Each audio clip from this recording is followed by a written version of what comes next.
আমি 10 ঘন্টার জন্য একটা দেশ সফরে গিয়েছিলাম। খুব ছোট দেশ, তাদের নিজস্ব জনশক্তি হইল মাত্র তখন 2.5 লাখ, আর বিদেশি লোক আছে 3.25 লাখ। এই মিলিয়ে তাদের 5.25 লক্ষ লোকের দেশ, আমাদের একটা উপজেলার সমান ছোট্ট দেশ, কিন্তু বিশ্বের মধ্যে সবচেয়ে ধনী দেশ।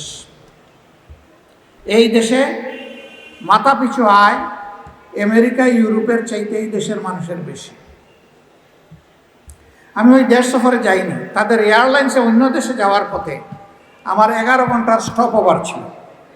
আমি চিন্তা করলাম যে এই সুযোগ আমি কেন হাতছাড়া করি, আমি একটু ট্রাই করে দেখি অন অ্যারাইভেল ভিসায় আমাকে ভিতরে ঢুকতে দেয় কিনা। আমি গেলাম, বললো sorry, it's not applicable for the Bangladeshi citizens.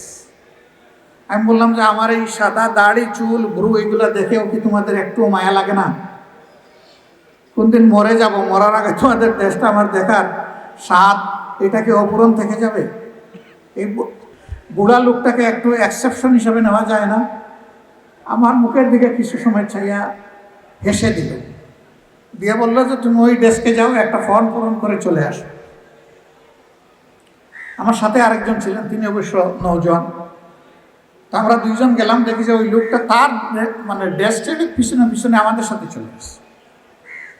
আইসা আমার পাসপোর্ট নিল, ওর পাসপোর্ট নিল, নিজেই ফিল আপ করলো, করে বললো যে put your sign signature here. Sign signature দিয়ে কাগজগুলো নিয়ে স্টাম্পিং করে বললো গো, ভিতরে যাও, এখন ভিতরে চলে যাও। গেলাম, দেশটা ঘুরে ঘুরে দেখলাম, চমৎকার সাজানো গুজানো একটা দেশ। যিনি গাইড ছিলেন তিনি একজন ডাক্তার, আমাদের সিরাজগঞ্জে বাড়ি, ইএনটি স্পেশালিস্ট। আমি জিজ্ঞেস করলাম, ভাই এত সুন্দর দেশ এরা সাজালো কি?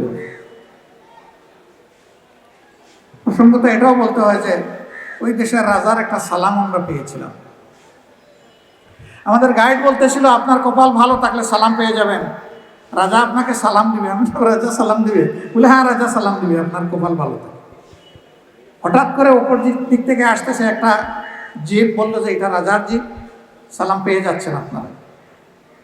নিজেই ড্রাইভ করতেছে, গাড়িতে দ্বিতীয় কোনো লোক নাই, সামনে পিছনে কোনো এসকর্ট নাই, একটা মোটরসাইকেলও নাই, কোনো পুলিশ নাই, ফোর্স নাই, সিকিউরিটি নেই।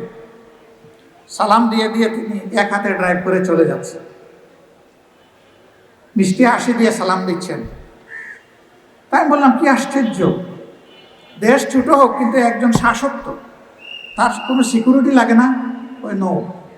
বললাম কেন লাগে না? বলে যে উনি একা খায় না, সবাইকে নিয়ে খায়, যার যেটা পাওনা সবাইকে দেয়, সবাই সন্তুষ্ট, কারো কোনো ডিমান্ড নাই। আমাদের দেশের বকলম শ্রমিকরাও যারা এখানে আছে তারাও মাসে 2-2.5 লাখ টাকা রুজি করে, এবং তারা প্রত্যেকে একটা প্রাইভেট কার মেনটেন করে। আমার জিজ্ঞেস করলো আপনি কি এই সিটিতে কোনো বাস দেখেছেন? আমি বললাম না। আমি বললাম কত লোককে আমাকে জিজ্ঞেস করলো হাঁটতে দেখেছেন? আমি বললাম তাও দেখলাম না। বলে যে every person has his own কার। পরিবারের সদস্য 5 জন হলে 5 জনের 5টা। আল্লাহ এত সম্পদ দিলেন এই দেশটাকে। আমি জিজ্ঞেস করলাম এই দেশটা কত সাল থেকে এরকম হলো? বললেন মাত্র 13 বছর। তার আগে কি ছিল? বলে যে তার আগে কোনো সময় আমেরিকা, কোনো সময় ব্রিটিশ এদেরকে পায়ের তলে রেখে এদের সমস্ত সম্পদ চুরি করে নিয়েছে। এই দেশটা হইল দারুস সালাম, ব্রুনাই। আমি জিজ্ঞেস করলাম রাজা উনি কি, ওনার কোয়ালিফিকেশন কি? বললো যে এমনি তিনি গ্রাজুয়েট এবং মাস্টার্স, তবে তিনি কোরআনের হাফেজ। জিজ্ঞেস করলাম তার মন্ত্রী পরিষদের কম্পোজিশনটা কেমন? বললেন যে তার ছেলে প্রধানমন্ত্রী। আমি বললাম তিনিও কি হাফিজ? বলে হ্যাঁ, উনি হাফিজ ও আলেম। রাতের বেলা নিয়ে গেল একটা গ্রাম দেখাতে, ওয়াটার ভিলেজ, পানির উপর ভাসমান একটা গ্রাম।